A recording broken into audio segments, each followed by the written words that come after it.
Selamat malam, selamat pagi ataupun siang, Pak Jim. Kami dari Project Lyric Meaning Explanation dari mata kuliah Penerapan Kecerdasan Buatan akan mempresentasikan terkait proyek yang telah kami kembangkan, yaitu Lyric Meaning Explanation atau penjelasan makna lirik lagu. Nah, sebelum kami masuk ke dalam topik yang akan kami jelaskan, mulai dari problemnya yang ingin kita selesaikan, lalu bagaimana bentuk struktur aplikasinya, struktur modelnya, dan lain-lain, alangkah baiknya kami memperkenalkan terlebih dahulu. Perkenalkan, saya Yohanes Eka Putra, NPM 2334 006 dan rekan Saya Magulan Martinata Sesap dengan NPM 233405002. Saya Yosafat Bagas Irianka dengan NPM 233402003. Saya Laurentius Rian Anthony dengan NPM 233401014. Baik, sebelum kita masuk ke dalam demonya ataupun teknikalnya, lengkap baiknya kita mempresentasikan terkait masalah atau solusi yang telah kita berikan atau kita selesaikan. Begitu. Silahkan, Rian.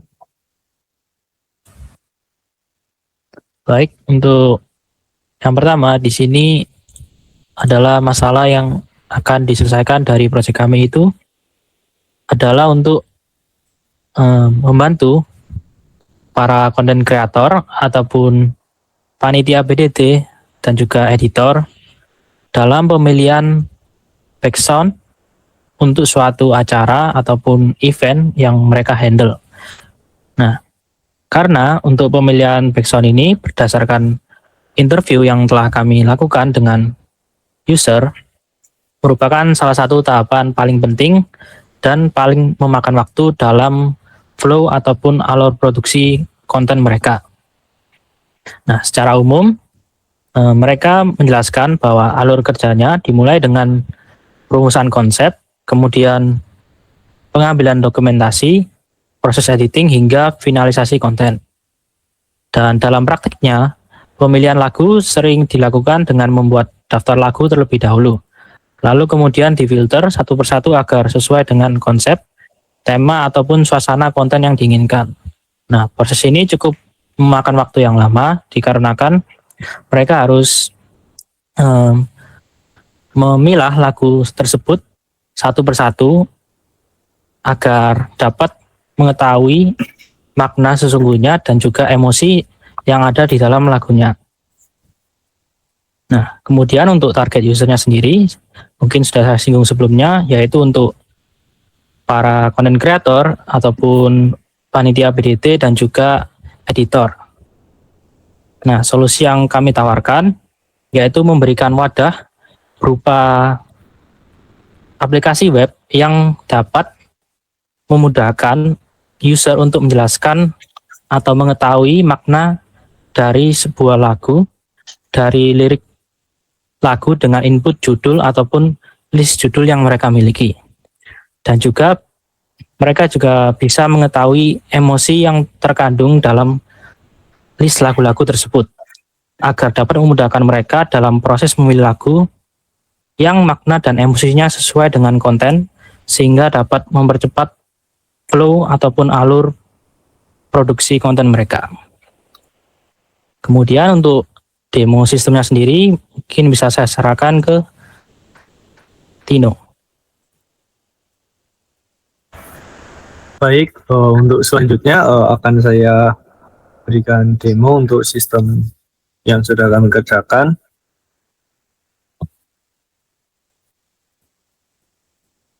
Baik, berikut adalah, mungkin saya akan buka ulang saja.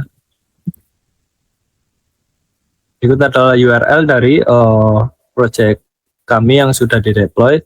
Jadi untuk tampilan utamanya, di sini ada landing page-nya. Untuk penjelasannya, fitur-fiturnya ada di bawah sini. Lalu juga ada fitur sign up dan juga login.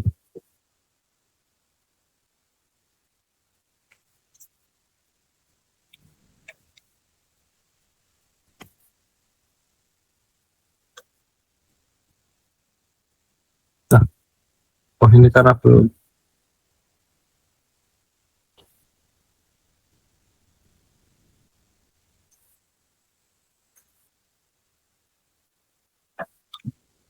Oke, karena sudah login, ini adalah tampilan awal untuk aplikasi kami. Jadi kita ada sidebar kanan dan juga kiri. Untuk fitur utamanya di sini ada untuk mencari lagu. Jadi di fitur cari lagu ini kita bisa mengetikkan judul ataupun artis dari lagu yang ingin kita cari. Misalnya kita mencari lagu terkait happiness. Nah, nanti akan muncul list-list lagu yang sesuai dengan keywordnya.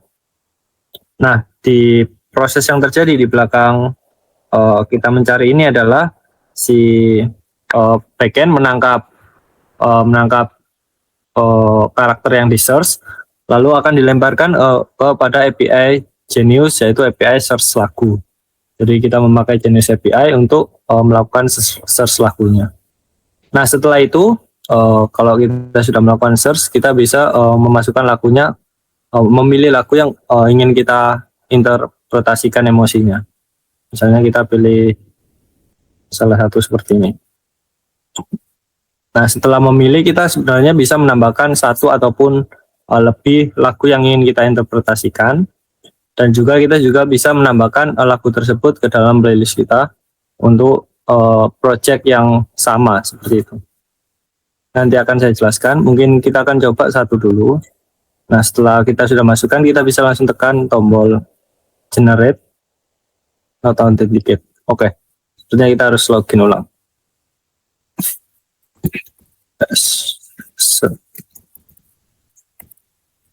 Dikarenakan tadi saya sudah login dan sesinya berakhir karena saya refresh, kita harus login. Nah, untuk loginnya seperti ini, jadi memasukkan email dan juga password. Nah, oke.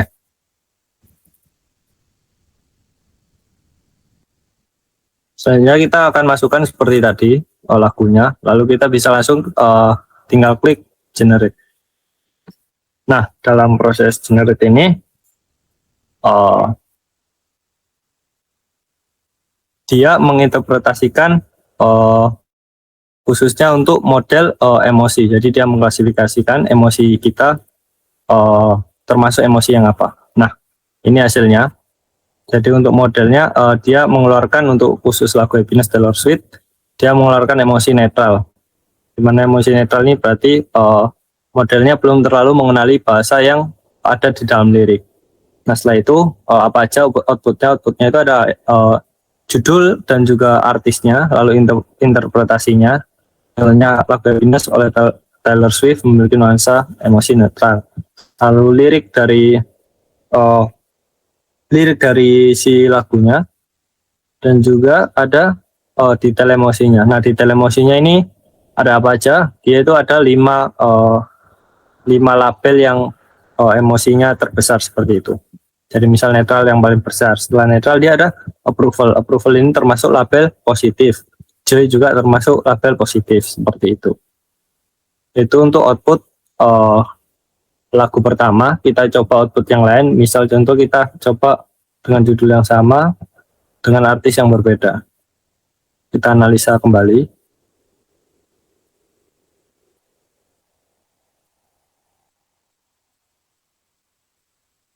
Nah, oke, jadi dia sudah muncul. Misal ini dengan Happiness dengan Red Orange Country. Lagu Happiness oleh Red Orange Country memiliki nuansa emosi love. Jadi interpretasi emosinya di sini adalah love atau romance, berbau tentang kisah cinta seperti itu. Ini untuk liriknya masih sama, dan juga ada detail emosinya juga. Ini yang terbesar adalah love, tapi dia juga masih ada netral 30%, yang berarti modelnya memang belum sepenuhnya sempurna. Lalu di sini juga joy, ada approval dan desire. Seperti itu untuk output dari model yang sudah kami bangun. Lalu di sisi kiri ada fitur untuk playlist. Nah, fungsinya playlist ini apa? Fungsinya untuk target user kita. misal si content creator atau editor nanti ingin mempunyai project, misal project terkait wedding atau wisuda.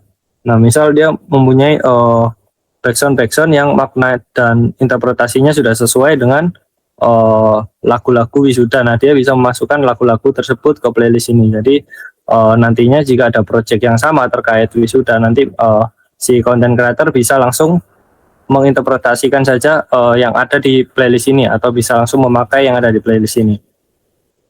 Untuk interpretasi yang ada di playlist, si user bisa melakukan klik bagian ini, icon generate.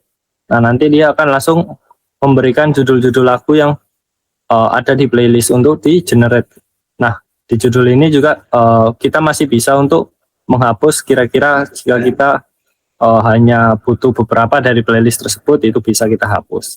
Seperti itu untuk fitur utamanya yang kami sediakan untuk mewadahi terkait kebutuhan si content creator ataupun editor dan maupun user biasa dalam penggunaan background untuk sosial media. Lalu selanjutnya ada fitur tambahan dari kami, yaitu ada history. Jadi di history ini mereka bisa melihat emosi yang udah mereka cari, dan juga judul lagu dan juga waktunya. Berikut sekian untuk demo sistem yang sudah kami deploy. Untuk selanjutnya mungkin kita akan masuk ke bagian teknikal. Oke, jadi di bagian teknikal akan saya jelaskan arsitektur sistem yang sudah kami bangun. Nanti selanjutnya untuk model dan prosesnya akan dijelaskan oleh Yosafat. Oke, mungkin untuk arsitekturnya terlebih dahulu. Jadi untuk arsitekturnya seperti ini. Jadi kita mulai dari beberapa, kita menggunakan arsitektur dengan patokan standar, kita mengambil referensi dari model C4. Jadi kita ambil beberapa komponen, mulai dari kontainer dan juga komponen terkecilnya, dan juga pihak-pihak yang terkait dengan sistem ini. Yang pertama ada user, ada front end, ada back end, ada data storage, dan juga external service. Di mana flow-nya adalah user mengakses front end.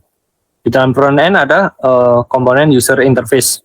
Jadi di user interface ini, nanti front end-nya dia terhubung dengan course middleware yang menghubungkan JWT cookie out ke dalam si backend ini. Jadi setelah dia mendapatkan token, dia akan mengakses API endpoint yang ada dalam backend. Jadi dalam backend ada container API endpoint yang dimana isinya ada out, user, history, playlist, dan juga songs. Nah, setelah itu di API endpoint ada juga di backend juga container terkait repository layer. Nah, repository layer ini berisi apa aja? Dia berisi user repository, history repository, playlist repository, song save repository, yang berkaitan dengan endpoint layer di atas. Lalu selanjutnya ada business logic layer juga. Nah, business logic layer ini dia terhubung dengan API endpoint songs, di mana jika dia menginterpretasikan lagu, dia akan masuk ke interpretation service ini. Nah, setelah menginterpretasikan, dia juga terhubung dengan history, dan juga business logicnya terhubung dengan genius service, emotion service, dan juga cache service, yang dimana itu berhubungan dengan container data storage dan juga external service, di mana cache service berhubungan dengan Redis, sebagaimana tadi user repository berhubungan dengan PostgreSQL database-nya. Lalu untuk Genius Service, untuk external service-nya, dia berhubungan dengan Genius API untuk fitur search, lalu juga fitur script lyrics-nya, Genius API juga. Lalu untuk emotion service-nya, untuk predict emotion, dia berhubungan dengan Hugging Face Inference API. Seperti itu untuk arsitektur sistemnya.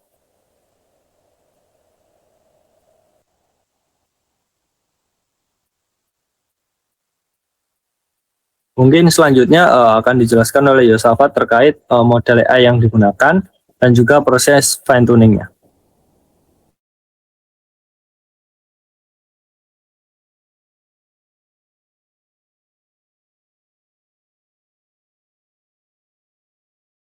Nah, jadi di sini saya akan menjelaskan yaitu proses fine tuning model AI untuk klasifikasi emosi teks. Nah, jadi di sini untuk datasetnya saya menggunakan dataset GoEmotion dari Hugging Face. Nah, dataset GoEmotion ini merupakan dataset yang dibuat oleh Google Research yang berisi teks-teks yang sudah diberi label emosi. Nah, untuk ukurannya, nah ini ukurannya kan cukup besar. Jadi saya tidak menggunakan seluruh datanya. Nah, di sini saya mengambil 7.000 data untuk training, 3.000 data untuk validation, dan 3.000 data untuk tes. Nah, data training ini digunakan untuk melatih model, data validation digunakan untuk mengevaluasi performa model selama proses training berlangsung, dan untuk data tes sendiri digunakan untuk evaluasi akhir setelah training selesai. Nah, untuk selanjutnya saya akan menjelaskan yaitu proses pelabelan emosi. Nah, di sini saya akan di sini di dataset GoEmotion ini memiliki total 28 label emosi. Jadi labelnya tidak bisa hanya berupa angka, labelnya harus diubah menjadi bentuk vektor biner. Misalnya jika satu kalimat memiliki emosi joy dan love, maka posisi joy dan love ini dalam vektor akan bernilai 1, sedangkan emosi lainnya bernilai 0. Untuk selanjutnya saya akan menjelaskan yaitu tokenizer. Nah, jadi untuk teks tidak bisa langsung diproses oleh deep learning. Oleh karena itu, teks perlu diubah menjadi bentuk angka menggunakan tokenizer. Nah, di sini saya menggunakan Roberta Tokenizer Fast dari model Roberta Base. Dan selanjutnya saya akan menjelaskan yaitu tokenization. Nah, saya membatasi panjang maksimum teks menjadi 256 token. Jika ada teks yang lebih panjang dari 256 token, maka digunakan teknik sliding window dengan stride 128. Nah, untuk sliding window ini tuh memungkinkan teks panjang tetap diproses dengan membaginya menjadi beberapa bagian tanpa kehilangan konteks penting. Selanjutnya, saya akan menjelaskan yaitu pengaturan format data ke PyTorch. Nah, di bagian ini datasetnya itu diubah ke format PyTorch agar bisa langsung digunakan oleh model saat training. Nah, labelnya juga dipastikan bertipe float 32 karena pada multi-label classification kita menggunakan binary cross entropy. Dan selanjutnya saya akan menjelaskan yaitu model yang digunakan. Untuk model yang digunakan ini yaitu model Roberta for Sequence Classification dengan base model Roberta Base. Nah, untuk model ini sebelumnya sudah pre-train dengan kata teks yang sangat besar sehingga sudah memiliki pemahaman dasar terhadap bahasanya. Kemudian saya menyesuaikan model ini untuk multi-label classification dengan 28 emosi. Nah, ini kan menggunakan multi-label classification. Nah, model bisa memprediksi lebih dari satu emosi dalam satu kalimat. Nah, untuk selanjutnya saya akan menjelaskan cara model atau loss function. Nah, dalam proses training, model menggunakan binary cross entropy dengan log gauge sebagai loss function. Nah, jika prediksi model salah, maka nilai loss-nya akan besar. Jika prediksi mendekati label yang benar, maka nilai loss akan kecil. Selanjutnya saya akan menjelaskan yaitu hyperparameter training. Nah, jadi model yang dilatih selama 5 epochnya. Jadi untuk artinya itu datanya di training dipelajari sebanyak 5 kali. Selanjutnya ada learning rate. Learning rate itu 2E-5. Itu maksudnya nilai mengatur seberapa besar penggunaan bobot model di setiap angka trainingnya. Untuk rate size-nya itu ada 16, sedangkan untuk evaluasinya ada 32. Selain itu juga model yang terbaik akan otomatis disimpan berdasarkan performa evaluasi, khususnya pada nilai mikro F1. Untuk yang selanjutnya saya akan menjelaskan yaitu metode evaluasi modelnya yang sudah dites. Jadi untuk evaluasi modelnya saya menggunakan mikro F1 dan juga makro F1. Jadi untuk mikro F1 itu mengukur performa model secara keseluruhan dari semua model, sedangkan makro F1 menghitung performa setiap label secara seimbang, termasuk emosi yang jarang muncul. Nah, pada emosi kelima, model memperoleh mikro F1 sebesar 0.38 dan makro F1 sebesar 0,0.09. Nah, jadi nilai makro F1 yang lebih tinggi menunjukkan model cukup baik mengenali emosi yang sering muncul, sedangkan makro F1 yang rendah menunjukkan model masih kesulitan mendeteksi emosi yang jarang muncul. Untuk selanjutnya, text tag saya serahkan kepada Yohanes Eka. Oke, kita membahas terkait text tag. Bentar, saya izinkan share screen. Oke, kita membahas terkait text tag yang kita gunakan. Nah, untuk text tag yang kita gunakan adalah untuk arsitektur backend-nya, itu menggunakan Fast API dan menggunakan beberapa teknologi mendukung backend-nya, mulai dari JWT, lalu HTTP cookie, JWT juga, dan juga beberapa database, menggunakan database dan beberapa teknologi untuk menghubungkan database seperti ORM dan pembacaan environment variable menggunakan python.env. Nah, berikutnya untuk front-end-nya, untuk database juga, untuk database kami menggunakan PostgreSQL. Jadi lebih gampang. Sebenarnya bukan lebih gampang karena semua database sebenarnya hasilnya sama. Hanya saja kalau Postgre scalable aja gitu. Tapi untuk project kali ini kan tidak bentuk scalable, jadi preferensi karena sudah biasa untuk menggunakan Postgres gitu. Nah, berikutnya untuk frontend kami menggunakan Svelte. Jadi frontend-nya kami menggunakan SvelteKit dan itu aja sih. Karena untuk front-end nggak ada pendukung lainnya karena si SvelteKit, route dan lain-lain, hooks dan layouting, page, semuanya itu udah ada, step management udah ada, begitu. Nah, selanjutnya kita membahas terkait code dan deployment. Nah, bagaimana sih struktur repositorinya? Kita bahas dari front-end terlebih dahulu. Oke, back-end deh. Jadi di back-end ini sebenarnya saya menggunakan best practice yang diberikan oleh agent AI.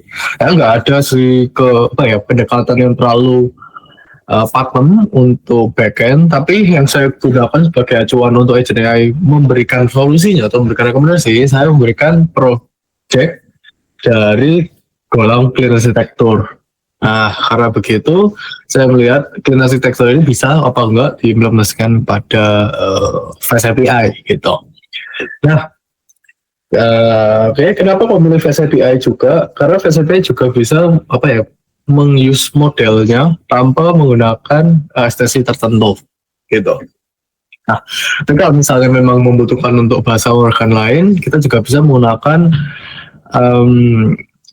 ekstensi tertentu untuk modelnya seperti .onHX begitu. Nah, untuk Fast API sendiri yang tadi saya mention, saya menggunakan best practice-nya dari GenAI. Jadi saya memberikan golang clean arsitektur dan dipadukan sebagai layer arsitektur. Nah, gimana kira-kira rekomendasinya saya pakai. Tapi sebenarnya kalau dari GenAI itu terlalu over engineer, jadi kayak kebanyakan hal yang tidak perlu. Jadi saya potong-potong untuk bagian yang tidak saya gunakan seperti itu. Nah, selanjutnya yang saya gunakan ini seperti Alembic ini ORM-nya, API ini untuk endpoint-nya yang nanti akan saya jelaskan. Lalu mulai dari app ini ada API-nya sendiri, endpoint-endpointnya yang tadi itu struktur API-nya untuk bagian folder API, dan app ini core-nya lah. Jadi ada endpoint, Ada core untuk misalnya exception-nya, security dan configuration, DB untuk DB-nya, DL untuk load model sebagai di lokal, lalu model ini untuk skemanya. Jadi misalnya nih, kalau misalnya kita lihat di sini skemanya kan banyak nih. Nah, kita kita buat skemanya agar kita nggak mengira-ngira isinya apa sih kira-kira dalam satu endpoint itu. Lalu ada util untuk bantuan dan service untuk logika bisnisnya. Begitu. Doc ini untuk dokumentasi, lalu rules ini untuk intinya untuk peraturan agar misalnya saya menggunakan sistem AI, jadi sistem AI tidak boleh keluar dari konteks yang saya berikan, seperti itu. Tes untuk testingnya. Sisanya ini adalah pendukung YNV, Gitignore, Alembic ini untuk RM-nya, README untuk deskripsi dari aplikasi, requirement text ini untuk library-library yang saya gunakan. Nah, berikutnya adalah saya membahas terkait struktur repository dari frontend.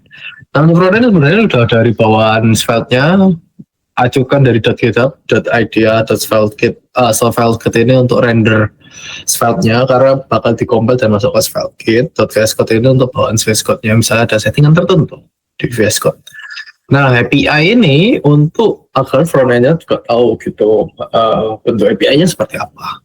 Untuk rules ini juga sama yang seperti yang tadi. SRC itu adalah folder utama. Jadi SRC ini folder logi Java Business. Misalnya ada aset, ada API.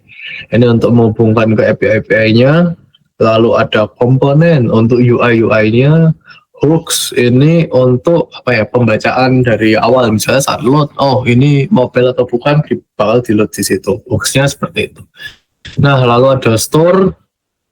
Nah, ini untuk ngurus menuju ke API-nya. Jadi misalnya nge-add song atau lagi state lah, ini barangnya untuk state management-nya seperti itu. Dan untuk playlist juga sama. Intinya store ini untuk state management. Types ini untuk adalah bentuk respon. Nah, bentuk respon dan request-nya gitu. Lalu ada bagian roads. Roads ini karena SvelteKit adalah production ready ya. Teknologi production ready, di mana endpoint-nya dari frontend itu dibagikan dalam bentuk folder. Nah, mulai dasar, playlist, new, history, logi, dan sign up. Begitu. Nah, di sini misalnya sign up. Ini untuk sign up-nya. Lalu layout dan server .ts ini untuk apa? Ini untuk saat pertama nge-load, dia akan misalnya menembak ke playlist, dia menghubungkan playlist, dia ngambil playlist terlebih dahulu, lalu di fetch datanya dalam bentuk respon. Ini respon, lalu responnya dibentuk diberikan jika respon misalnya saat nge-hit API oke nih, dibungkus dalam playlist, lalu dirubah menjadi JSON gitu. Nah, playlist ini kita simpan, habis disimpan lalu di returnkan. Nanti bisa digunakan di mana? Misalnya di layout bisa, lalu ataupun child-nya gitu. Nah, misalnya ini child turn, ini kayaknya child turn ini lebih ke arah konten ya, yang ingin dirender data ini untuk datanya misalnya. Nah, ini data layout data. Nah, karena di sini ada user, nah makanya dia bisa ngambil data user, data playlist seperti itu.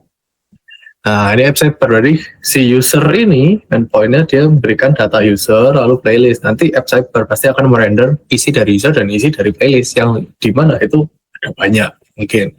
Nah, bukan yang playlist pasti ada banyak, yang user pasti ada satu, itu aja. Nah, kurang lebih kayak gitu untuk front end ya, karena hampir semua foldernya itu strukturnya sama lah. Layout.server.ts untuk apa, layout.svelte-nya untuk render UI-nya.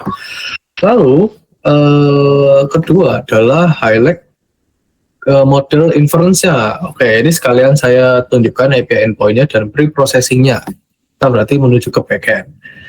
Nah, setelah saya bilang tadi, di situ ada API folder, lalu ada V1 dan juga endpoint. Nah, V1 itu adalah API versi pertama.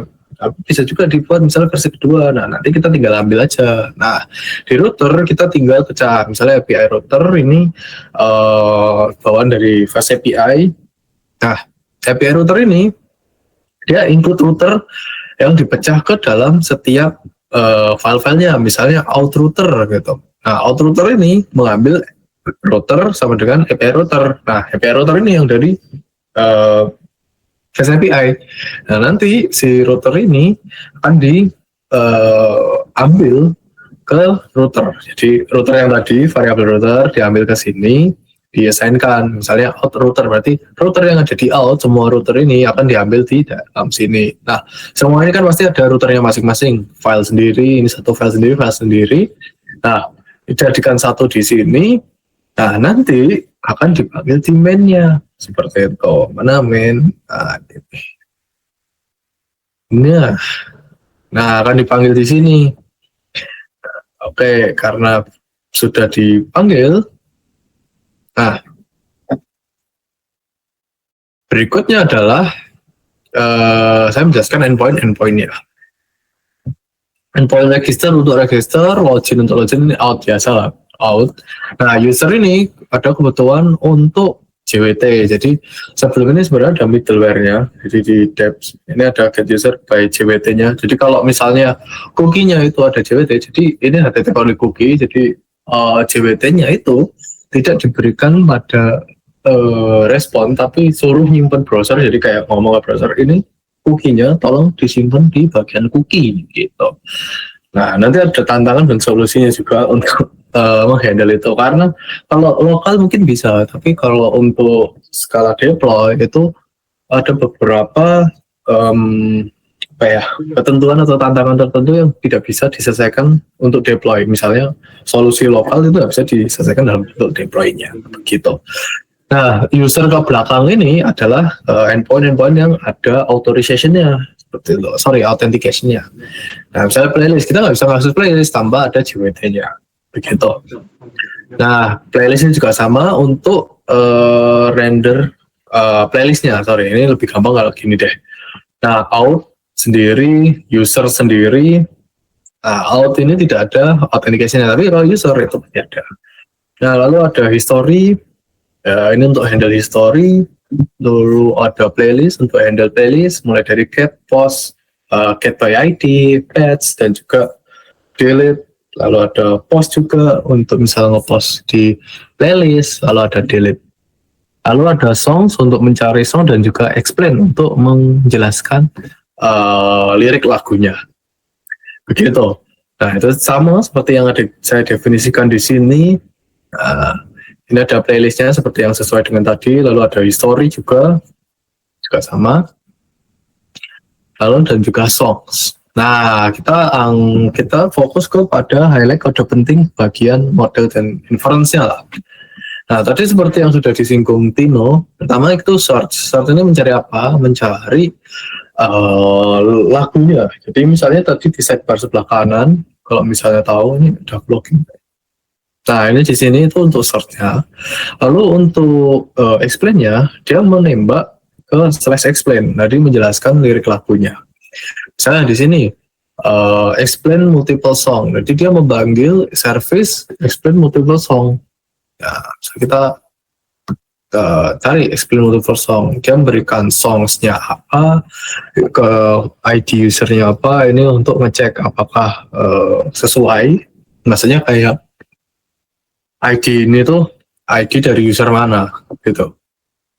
Lalu ada DP-nya dan juga language code-nya itu di sini. Nah, di sini dicek. Ini explain multiple song. Nah, di sini. Nah, di sini kita cek. Nah, misalnya nih ada explain songs-nya.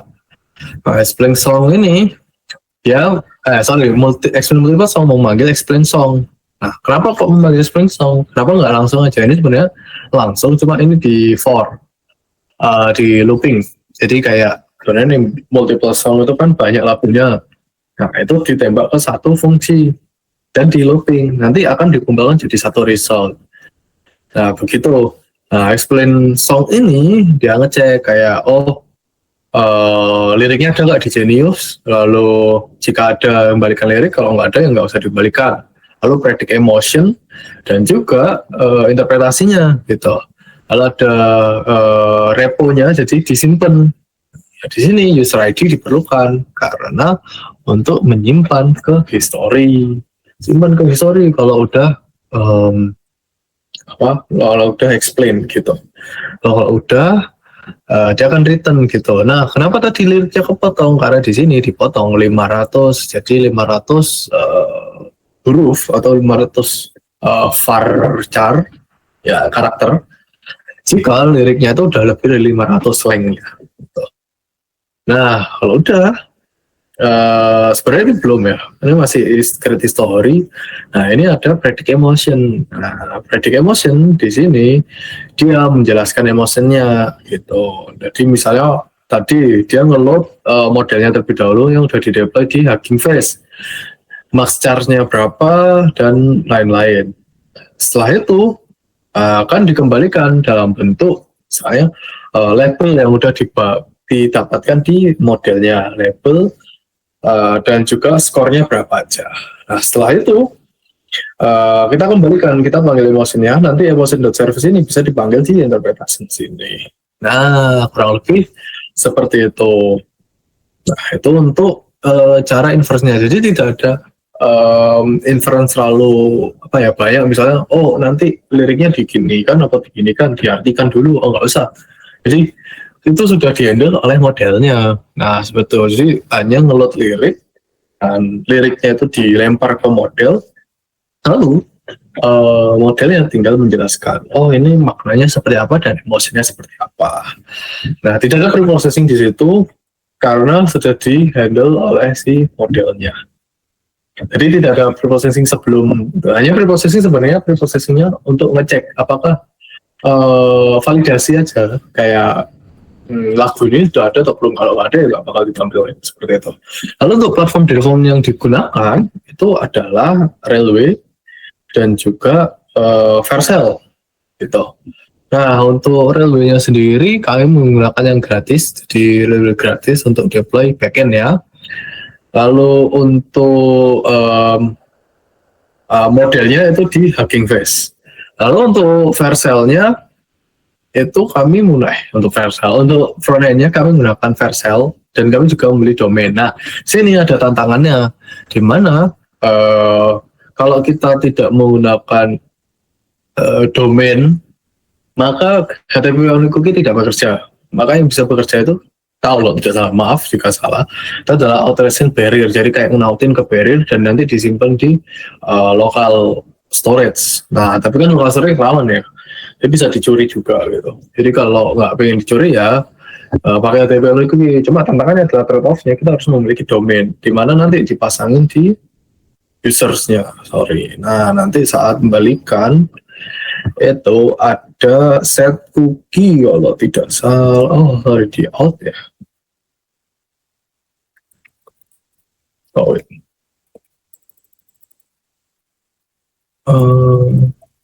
Cookie. Nah ini cookie ini dia ngeset JWT, lalu ini deh cookie setting. Nah, ini HTTP only cookie true. Lalu ada, ini same setnya labs, domainnya tuh disesuaikan dengan domain yang kita miliki. Gitu.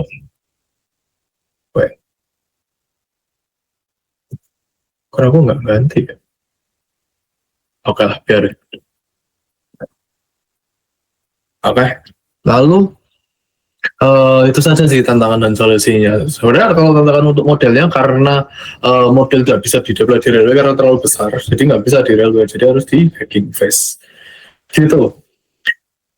Nah, untuk penutupnya saya serahkan ke Tino, tapi untuk ringkasan singkatnya ini adalah penjelasan terkait lirik lagu, di mana konten kreator bisa tahu bagaimana sih lirik lagu yang ingin dicari, maknanya itu seperti apa yang digunakan untuk sebuah diaplikasikan ke dalam bentuk konten atau video seperti itu. Nah, terakhir mungkin saya serahkan ke Tino, jadi Tino mungkin bisa sekalian untuk menutupnya.